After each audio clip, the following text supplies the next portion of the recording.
En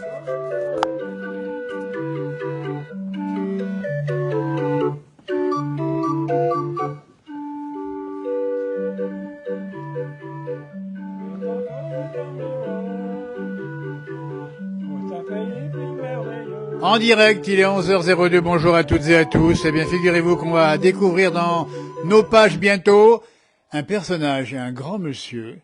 C'est à mes côtés Joseph Bosson qui a construit carrément ici l'orgue de Barbarie. Et il en chante et il en joue très bien. Ici, nous sommes à Bons-en-Chablais.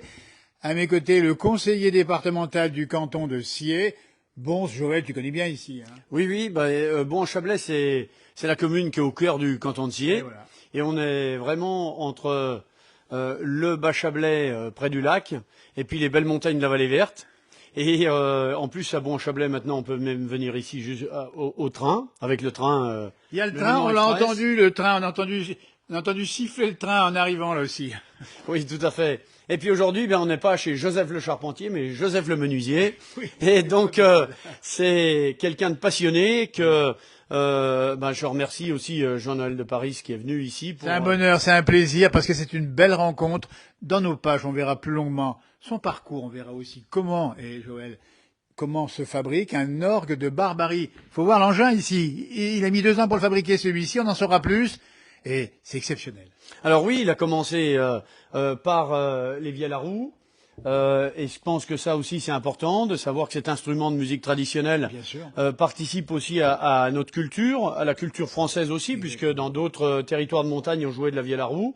Et puis c'est vrai que ces instruments en fait de musique mécanique avaient un intérêt, c'est qu'ils poussaient le son un peu plus fort. Et donc ça voulait dire qu'on pouvait ambiancer un peu plus que le simple violon, qui était également l'instrument traditionnel. Mais là, véritablement, quand on a compris qu'avec de l'air et puis des tuyaux, on arrivait à faire quelque chose de formidable comme cela, eh bien, la musique, elle est là au cœur d'une fête. Et ça change tout. Et ça change tout, et ça vous égaye un village, et c'est le cas en général de Joseph qui va... On te voit à quel endroit dans la région, à droite, à gauche, pour les fêtes, hein, c'est ça, dans les fêtes de village, pour la rencontre de la journée du musée Auger. Bien sûr. Le 3e dimanche de juillet. Alors on rappelle qu'il y a effectivement un musée des musiques mécaniques, hein, c'est ça Joël Auger, hein. Oui, donc sur la station des Jets, on n'y fait pas que du ski. Là aussi, il y a eu des passionnés des orgues de Barbarie qui se sont retrouvés et qui ont eu la chance de tomber sur Denis Bouchet, le maire de l'époque. Et à ce moment-là, ils ont choisi de construire ce musée de la musique mécanique. Il y a une multitude de pièces que vous pouvez découvrir. Vous en aurez à la fois plein les yeux, plein les oreilles. Et c'est un incontournable de la Haute-Savoie, le musée de la musique mécanique. Voilà, Joël Beaugrasset, vice-président du département de la Haute-Savoie, chargé du patrimoine culturel.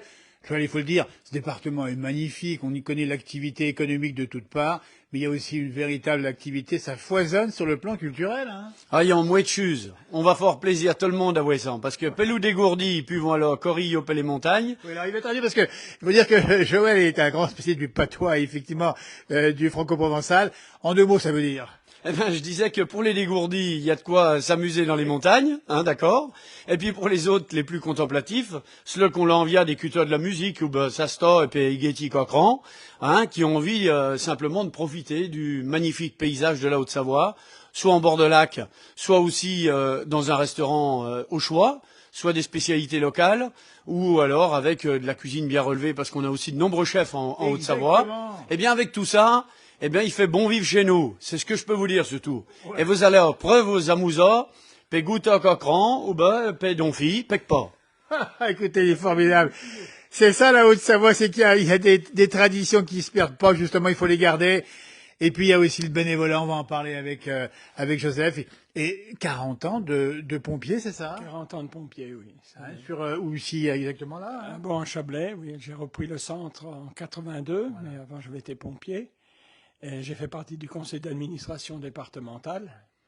Où on va saluer au travers de vous tous les pompiers de Haute-Savoie, mais de France et de Navarre également, leur engagement, parce que les volontaires aussi ont beaucoup évolué, ça a changé carrément aussi, Joël. Oui, absolument. Alors, à la fois les pompiers volontaires, comme l'a été Joseph, et puis aussi tous les pompiers engagés. Et il faut bien comprendre aussi que sur un territoire comme la Haute-Savoie, on pratique de nombreux sports. Eh bien, il faut aussi porter secours à tous ceux qui croient qu'ils vont faire des prouesses dans les montagnes, mais à certains moments, ils se cassent la figure. Et donc, il faut aller les rechercher et puis prendre soin. Et c'est ça aussi le travail des pompiers, bien sûr.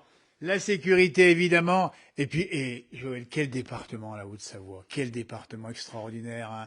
J'allais dire, on nous invite partout en France. Ce département qu'on connaît bien dans la place du village, évidemment. On l'a parcouru, on y connaît la richesse traditionnelle, évidemment, mais aussi toute la modernité de ce département. Oui, absolument, notamment avec tous nos générations de paysans qui avaient trouvé de l'occupation l'hiver en faisant des pièces pour l'industrie, qui ensuite ont compris qu'il fallait augmenter la taille, et puis ensuite se sont installés au cœur de la vallée de l'Arve pour être aujourd'hui un territoire extraordinaire de production de micromécanique de haute pointe. Et donc tout cela, ça sert aussi à la vie industrielle de notre territoire. Alors la Haute-Savoie, voilà, ça se résume à une activité industrielle, une activité touristique, et puis également la proximité de Genève nous offre aussi la possibilité d'aller de l'autre côté de la frontière pour trouver un travail. Il y en a pour tous, sans oublier l'agriculture, parce que nos magnifiques produits agricoles que l'on aime déguster, c'est aussi parce qu'il y a encore des agriculteurs qui croient à leur métier, qui sont passionnés aussi, et qu'il faut aussi beaucoup accompagner. Je pense que ayez un regard de sympathie pour vos agriculteurs qui vous entourent, parce que c'est un travail très dur.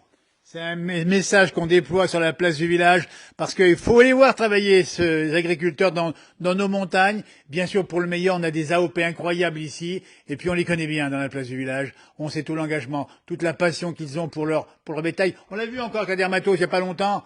Il y a vraiment un attachement entre le monde, les éleveurs, le territoire, leurs bêtes, et au final, la qualité des produits. Oui, tout à fait, exactement. Disons que ce territoire de la Haute-Savoie a toujours tiré les choses vers l'excellence.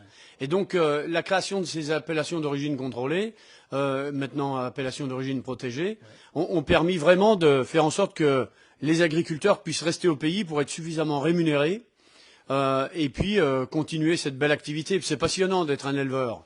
Et ça se discute pas. Et puis, il y a des paysages, on a eu la chance dans nos émissions de les montrer souvent, mais incroyable quand on pense évidemment au pays du Mont-Blanc, quand on pense effectivement au bord du Léman, au lac d'Annecy évidemment, et puis à ces massifs comme le Chablais ou les Aravis. Il y a des cartes postales de partout ici. Hein. Oui, et même l'avant-pays savoyard est magnifique. On n'oublie pas également. Tout à fait, parce que chaque point de vue, chaque lieu où on prend un peu d'élévation, on a cette chance de pouvoir observer ces montagnes, une partie de Préalpes, mais aussi, bien sûr, le majestueux Mont Blanc qu'on observe de loin et qui fait quand même aussi notre fierté. Nous sommes en direct à Bon-Saint-Chablais avec le soleil qui brille aujourd'hui, parce que c'est ça aussi la montagne, c'est que quand on a un anticyclone, Joël et Joseph, en général il fait beau en haut. Oui, absolument. Et donc du coup, on a même des gens des fois de Bon-Chablais qui montent dans les montagnes parce que le brouillard risque d'arriver aussi à Bon-Chablais. Ça va arriver parce que faut expliquer qu'il faut dans les fonds de vallée de l'Arve, bord du Léman, il peut y avoir des petits nuages bas ou un peu de brouillard. Il suffit de monter et là-haut, on respire, on a un soleil incroyable. Hein. Mais il faudra pas oublier quand même de revenir retrouver Joseph donc le 16 novembre à Bon-Chablais, voilà. Puisqu'il y aura la foire de la Saint-Martin. Voilà. Et donc, 16 novembre, notez bien, Bon-Saint-Chablais, foire Saint-Martin, Joseph Bosson sera avec l'Orgue de Barbarie.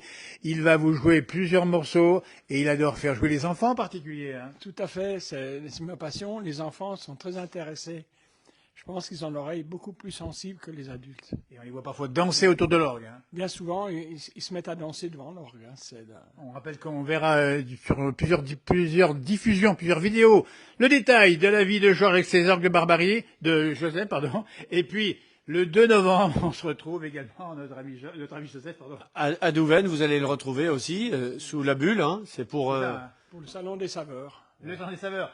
Voilà, ne pas manquer, parce que c'est ça la place du village. C'est au-delà des paysages, c'est des personnages qu'on rencontre dans ces petits villages magnifiques.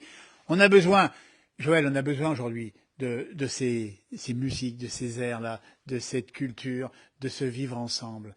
Et plus que jamais, la Haute-Savoie l'illustre bien. Oui, tout à fait.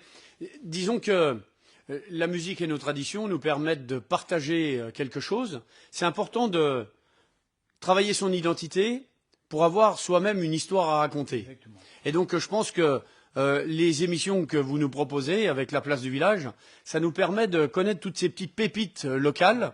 Et c'était une joie ce matin de pouvoir venir rencontrer Joseph et puis aussi Marie-Claude, son épouse. Bien sûr, qui veille parce que là, t'as un petit colis qui va arriver un peu plus loin, mais vous voyez, ils sont en direct, il est 11h12, on vous dit tout ce qui se passe exactement. Et vous verrez donc plus en détail, effectivement, ne manquez pas les publications, parce que franchement, là, on est sous le charme de Joseph, parce que c'est des doigts d'or, parce que c'est une passion incroyable, des heures et des heures. Oui, des heures et des heures, et surtout ce qui est intéressant, c'est de voir que on n'a pas forcément besoin d'être musicien, simplement il faut une bonne oreille, et puis aussi être capable de bien travailler le bois, et ça c'est vraiment important, parce que vous voyez que cet objet-là qui a été totalement fabriqué par Joseph, eh bien, ce sont à la fois des heures de travail, mais c'est une envie de bien faire, voilà, c'est une réussite. C'est énorme et c'est un plaisir. Merci de nous avoir partagé avec nous ce moment. Il est 11h13 en direct. Passez une bonne fin de matinée et puis ma foi, évadez-vous avec la place du village. Ça peut vous changer aussi les idées. Puis n'oubliez pas de venir faire un tour, si vous le pouvez évidemment, sinon vous envoie les images. La Haute-Savoie, la yacht, comme on dit, hein, c'est ça. Hein. Ouais, il va faire plaisir, vous allez faire honteur. Et puis, il faut pas oublier de l'acido très soupe et puis le commerce. Voilà. Et Joël va nous terminer, nous dire au revoir, bonjour et merci de donner la parole à tous ces gens de nos villages, de toute la France. C'est ça qu'on fait. Merci Muriel qui nous écrit ce petit message en direct. Bonne journée, à bientôt et profitez bien, voilà, de tout ce qui peut être beau autour de vous, dans nos villages, de tous ces bénévoles. On pense aussi, bien sûr, on a parlé des pompiers, on a aussi tout ce qui se passe dans nos régions, puis les rendez-vous sportifs aussi à ne pas manquer dans notre département, ici, la Haute-Savoie, parce qu'il y a des grands rendez-vous en 2027. Hein. Oui, alors en 2027, bien sûr, nous aurons les championnats du monde de cyclisme. Ah oui, et donc c'est un événement qu'on attend avec impatience. On se prépare. Et puis on aura certainement avant, je l'espère, soit une étape du Tour de France féminin ou masculin, pourquoi pas. Mais parce que le vélo, c'est à la fois la passion du président du département et ça devient progressivement la passion de tout le monde. Exactement. Vive le sport, vive la culture, vive tout. Allez, profitez des belles choses. Et puis c'est comme ça que ça se passe. Et on va terminer avec un au revoir en patois savoyard par le vice-président du département de la Haute-Savoie, Joël. Et Harvey pas. Il le fait bien, merci encore. À bientôt encore, bravo encore Joseph, merci.